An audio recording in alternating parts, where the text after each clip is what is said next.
Hi folks, welcome back to Brew and Build. Today I'm going to make what I think is probably the most difficult beer to categorise that I make. I'm going to call it a dark lager tropical stout. It's Mrs. Brew and Build's favourite beer, so I make it quite a lot and we drink quite a bit of it. It's a little bit too light to be a tropical stout, I think, and it's only about 5.7%, and it's a bit light on mouthfeel to be a proper tropical stout.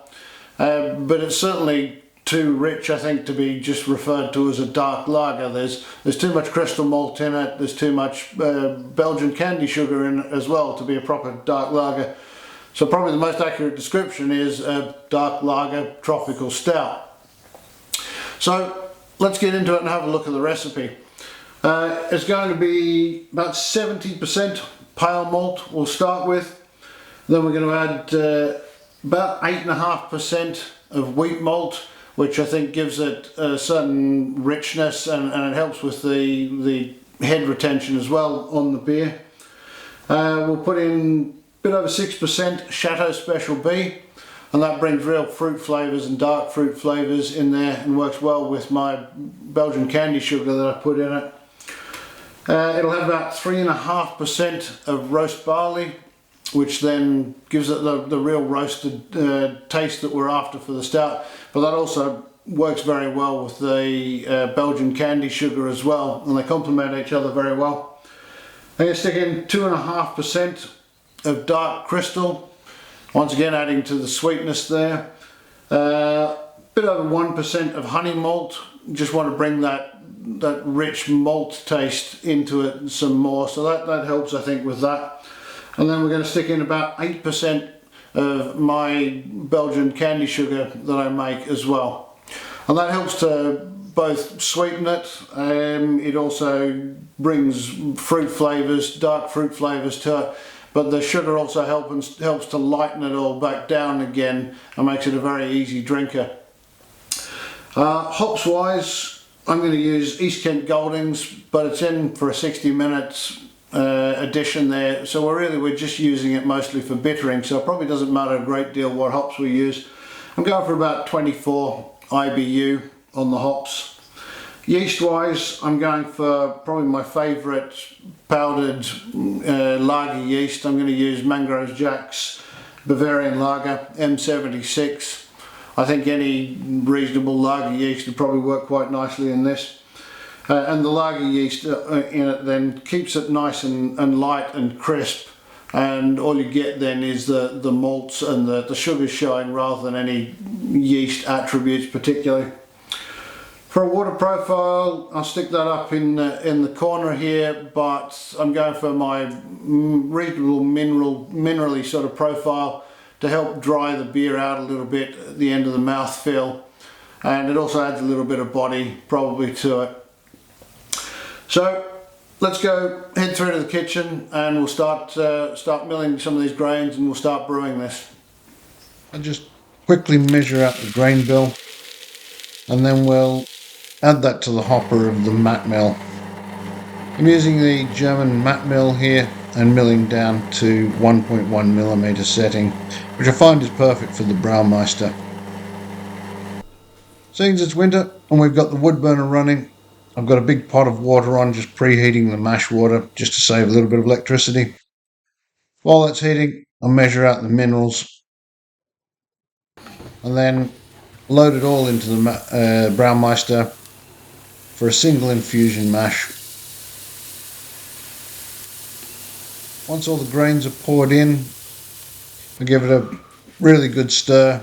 Make sure we get to the bottom, make sure there's no dough balls sitting in there. Then we'll put on the top filters. We've got the coarse filter you can see there, and then it's got a load of magnets, 3 magnets on it, with the fine filter just held into it. I'm going to set that from 67 degree single infusion mash for a 60-minute mash. After an hour, the wort's nice and clear.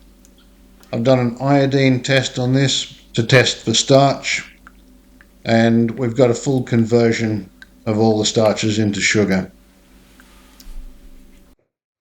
While we're heating up that ready for the boil, we'll measure out the hops. and the Belgian candy sugar, and then once we're up and boiling, we'll add those to the hop basket. I put the Belgian candy sugar into the hop basket as well. It sits in there and melts nice and slowly and runs out, rather than going down and ending up in a big sticky ball on the bottom of the kettle. Just give the hops a good stir, make sure the air's out of them and they sink through. And then I'm going to boil that for an hour. Once the boil's finished, I'll put the immersion chiller in just to give it a heat and sanitize it, connect up the hoses to the tap, and I'll cool that down. While it's cooling down, I'm just going to rehydrate 2 packets of the Mangrove Jack's Bavarian lager yeast.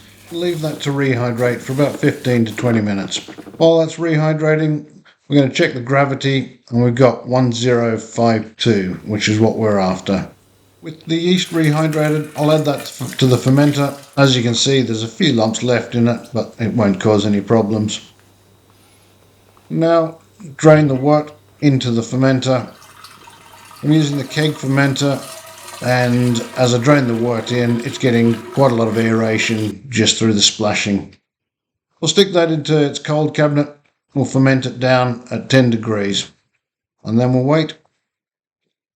It's going to take about 3 weeks for this to ferment, and I close the spunding valve towards the end, and we've got a pressure of about 11 psi. Once it's fermented, I'll turn the temperature down to about 3 degrees, and as you can see, it's absorbed the CO2 in the headspace. It gets down to about 6 psi. And then I'll haul it up and do a gravity transfer into the bottling tank. As usual, we'll bottle this with the Blickman beer gun. It's carbonated to about 2.8 volumes of CO2, and after bottling, I estimate we end up with about 2.4 volumes. This has now been in the bottle for about a week. I'd like to leave it a little bit longer, and it does get a lot better as it gets a little bit more conditioned and aged. But it's very drinkable at this stage, so it's time to see how it tastes.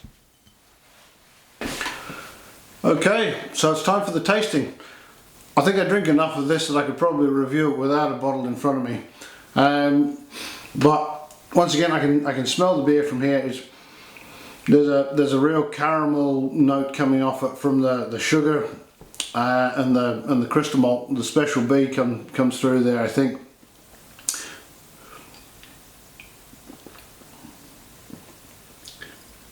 The initial taste comes through as sweet, as you'd expect with that sort of crystal malt and the sugar in it. The dark fruit really comes through in it, and then that fades through to the roasted flavours of the roast barley, which dries the end of the mouthfeel out quite nicely. And as I've said with that water profile on previous videos, the water profile, I think, also dries the end of the mouthfeel out, which means then you want to go back for another mouthful of that sweet initial taste again. I could drink a lot of this beer. It's a fantastic beer. It's a great beer in summer. It's lovely and light. The lager yeast really lightens it up. It's nice and crisp, and yet it's well and truly dark enough to be a winter beer as well. It's stout-like without being heavy or too thick. I urge you to try this one at home, or something similar. It's a great beer, even though I can't categorise it. I hope you've enjoyed this, guys. I'm going to enjoy the rest of this. So have a look at maybe the Belgian candy sugar video to see how it's made. Otherwise, we'll come back to you in a week or two with another beer. Until then, life's good. Drink more beer.